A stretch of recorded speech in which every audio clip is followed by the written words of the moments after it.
All right, team, we're back on the road. We're kind of doing this, well, we're doing a slightly different walk to the one we did last week. We're not going down to the beach just because, I don't know if you can see, but it has been raining quite a lot. So we're actually going to head, the fog has lifted though, so you can kind of see a bit more about where I live in West Island. And that giant fog cloud there now is covering the second highest mountain in Ireland, which I live near.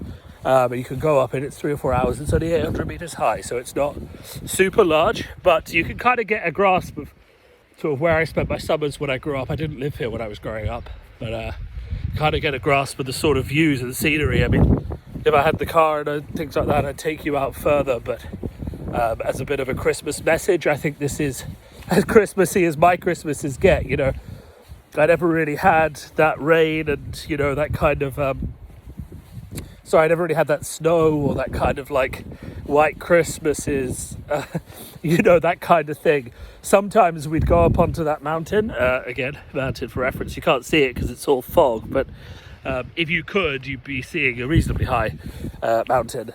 And we'd go up there and there'd be a snow line. And sometimes we'd head up there and we'd take big peat bags, which are like giant plastic bags or like tarpaulin bags. And we sort of take those and we go tobogganing down the snow, but you'd have to hike for about an hour or so to get up to the snow line to experience snow, so we didn't do it that often. And then once or twice in my childhood, I guess there was a proper snowstorm, but most of the time it was just it was just rain and fog. I will say it is unseasonably warm this year, so normally we do get a bit of sleet and a bit of frost and things like that, but this year at Christmas it seems to be 6, 7 or 8 degrees, so it's actually quite nice. You see, I don't have a hat on or anything like that. My New Year's video, because I will also be wishing you all a happy New Year's, will be from the French Alps, so you will expect to see a lot more snow. But this is kind of turning from you know, Steelfur Speaks to Steelfur Travels. But I'll be back for January in the new year, back playing, you know, flesh and blood in person. But anyway, so that's where I am and what's going on. It's a bit of colour for this podcast episode, as you kind of get to see me walking in the countryside. In terms of, I mean, this is kind of the point where we talk about 2023 as a whole, right? Isn't it? This is the point where we talk about what's happened in Fab and how I liked it and all those kind of things, you know. It's kind of, I think this is the sum up. This is the sum up episode. So, you know, you've probably lived through a lot of these things, but, you know, if you're looking at this thinking, hey, what's Steelfur's year in flesh and blood been like? This is a video for you. If you're coming at this in, you know, a year or two's time as sort of a flesh and blood archaeologist trying to figure out what was flesh and blood like in 2023, well, this is probably the year for you, the video for you as well. So 2023 from my perspective started off pretty slowly. There was preparations, obviously everyone had just finished Worlds the year before, but there was preparations for, you know, in November, there was preparations for the first Pro Tour going on in, where was it this year? It was in somewhere over in America. Yes, yeah, definitely. So I can't remember exactly where it was. And I was very much like, I'm not going to this. I was still on my break from Fab. But a lot of people were gearing up. And then we kind of rolled into, you know, the bright lights. Not bright lights, sorry. I'm skipping way ahead.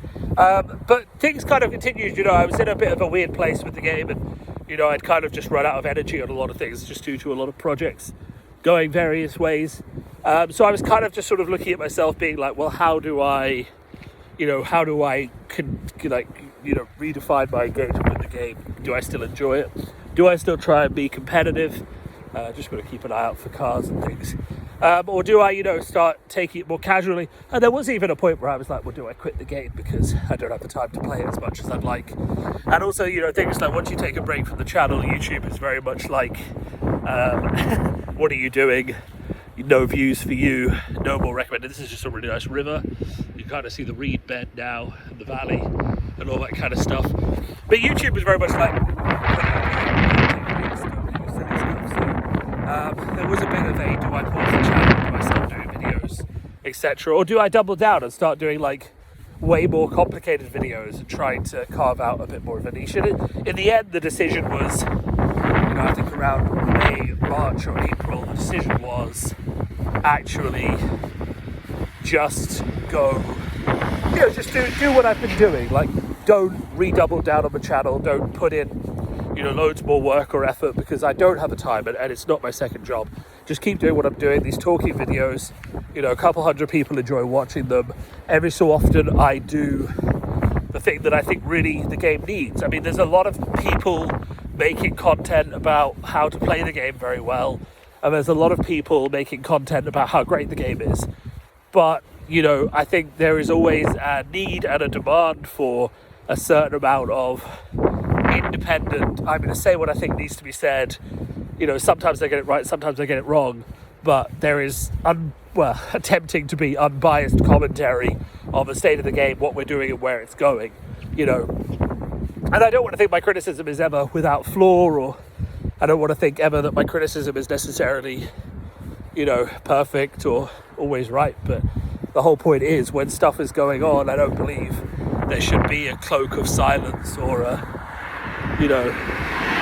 badge of shame, or we can't talk about that because that's what LSS says, And we think about, the things that have happened this year, the negative things, there very much has been that kind of attitude emerging, especially among sort of the judge community, where it's, well, that person got DQ'd, but we can't talk about why it happened, or, heaven forbid the judge might have made a mistake, or, something went wrong, and there is part of it which is like, don't tell people why this person got DQ'd, because people can learn from it and avoid the DQ in the future. I think it's time to turn around. There's going to be a rainstorm soon. But, there is also part of it which is just, how do people learn from other people's mistakes and not get DQ'd for the mistakes? Like, if someone's cheating and gets DQ'd at a tournament, then obviously you don't want to necessarily tell people exactly how they tried to cheat in case you get copycats. But if someone gets DQ'd for a mistake or a miscommunication, or,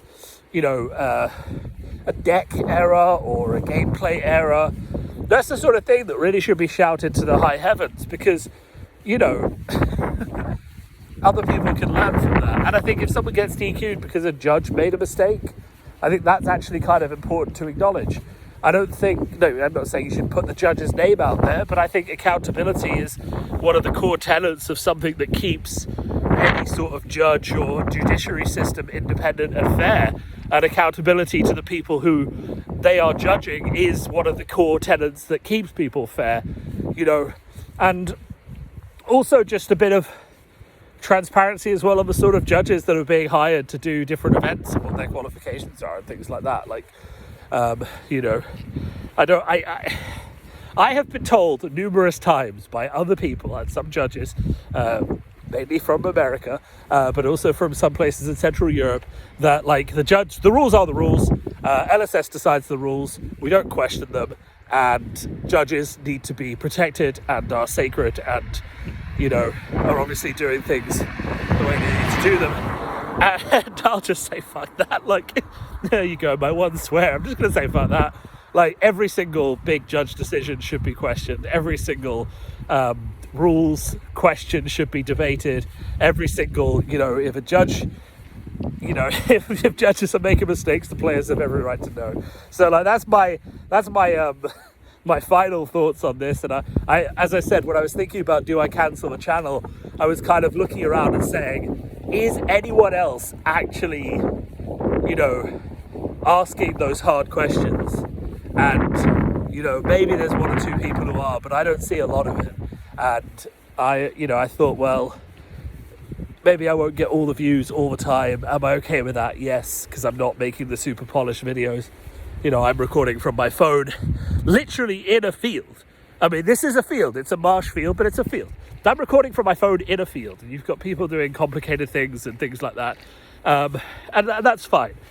As long as I end up getting, the views when it counts. And I guess that's kind of one of the things that I really appreciated this year as a content creator, was when I made the videos that I think matter, you know, the videos about disqualifications and the videos about reviewing tournaments and the videos about things that went wrong and things that didn't go wrong. I mean, I made a lot of positive videos as well, you know, and when I met someone from LSS and they said, yeah, well, you know, for being quite critical of our events, I'm like, I'd like to not be known for being critical of your events. I'd like to be known for being honest about your events. You know, I'd like to be known, because I kind of said that. I was like, I'd like to think any criticism I give you is fair. And if it's not, or if I go too far sometimes, I'm sorry, but I'd like to believe that the criticism is fair. So I kind of said that to them. It's like, do I mind being known for being critical? No, but I'd rather be known for being honest. You know, I don't want to think I'm constantly just tearing down. I'd like to believe building up is something I'm doing as well. So there's definitely that factor going on as well. So as a content creator, that's kind of been my year. It's been a lot of, I would say, lows, you know, not getting any spoilers. I really like spoilers. They're super fun. It was a bit of a low, you know, even though I didn't necessarily always have the time to do videos for them. But, you know, when I get good spoilers, I always try and put a bit of effort into making them good, you know, which I've done in the past. And, you know, just lots of good videos, some mid videos, lots of time off content creation. You know, the start of this year was super busy and the end of last year was super busy for me, just mentally, headspace wise, less actually, you know, busy with things. It was just a lot of like introspection as to where was I going to go, or what was I going to do with myself, or, you know, did I like my job? Did I not like my job? Do I want to live in a different country? Lots of those kind of questions that you can't really answer unless you take the time to actually sort through them. And you can't really be doing anything else while you're sorting through them, you know? So you kind of just have to stop and not smell the roses, or touch grass. I mean, we could touch grass, there's plenty of it around. But, you know, you kind of just have to stop and, you know, give yourself time to breathe and to think and to rest. But that kind of, you know, that necessarily had to happen. I do really wish YouTube was more patient with those kind of things, but it is what it is. I mean, the algorithm drives people forward. So my point is, so highs and lows as a content creator, some things I'd like more of. Obviously, you know, I can't really blame LSS for not giving me spoilers. There are so many content creators now. I have been blessed and lucky to have a few in the past. And also I've been fairly vocal that the last two sets have not been massive for me on theme, right? You know, Bright Lights, Cyberpunk, whatever, it's cool, but it's not my vibe. Deathmatch actually wasn't my vibe, but now it's shaking up to seem like it's going to be quite a lot my vibe. Like, I've seen some of the heroes and I think like Olympia is really cool. Like that just gladiator fantasy thing, I think is something that Flesh and Blood definitely can play into, and I think a lot of people will enjoy. I feel like Fabtcg could be good, could be bad. I mean, the first thing I said when I saw the heroes, please just don't print like 50 cards and all the card titles are just fat jokes. Like, you know, you're doing something good, which is giving representation to more body types within the game, and we've seen that with Riptide and some other heroes in the past. You know, you're doing something great, which is putting these people into the game and making them not, you know, making them be strong and powerful and key figures and heroes, and that's brilliant. And but back that up, you know. So, you know, I think there's a certain amount that you can play on it. You know, you could, because she's proud and powerful. So there's a lot of you can play on it in terms of like that character. But I think there is the danger of going too far, quite a lot there. So that is just something to be wary of, and something I'm quite wary of when I'm thinking about, you know, the things we've seen. Obviously, there's 4 new heroes to come. I'm super excited for those. I think they're going to be fantastic. In terms of like the rest of the year then, just thinking about it, Dust to Dawn I was overly excited for. I think I was super excited to be going back to a talent for the first time, and I don't really think the set delivered on that excitement. Like, I mean, what's the sign of a good set versus a bad set? A good set is when it comes out and you're playing with the cards the next day and you're thinking, hey, these cards are really good. The sign of a bad set is when it comes out and it's like a candle going out in the dark. You know, no one plays with the cards, no one really notices the cards, and you're just kind of there looking at what you have the week before and what you have now, and it's kind of like nothing has changed. You know, everything is the same. And sorry, it's just my family up the road. They're on a big walk. So, you know, you're kind of in that situation where nothing has changed. And, you know, did a set come out? I don't know. Did Dust to Dawn come out? Dromai players noticed. I don't know if anyone else did. So you're kind of in that situation where you're just like, okay, big group. Some people got cards. It felt like the expansion slot got more cards than other heroes. So that was a bit of a whiff. And we had Outsiders. Outsiders was fantastic. I mean, Outsiders, I think, was probably in review the best set of the year. We got new archetypes for Ranger in terms of traps, and just a new idea of what Ranger could look like in Riptide, even though it hasn't truly paid off yet, but it will. We got a huge power boost for Lexi, but that was good because it put her on the road to Living Legend.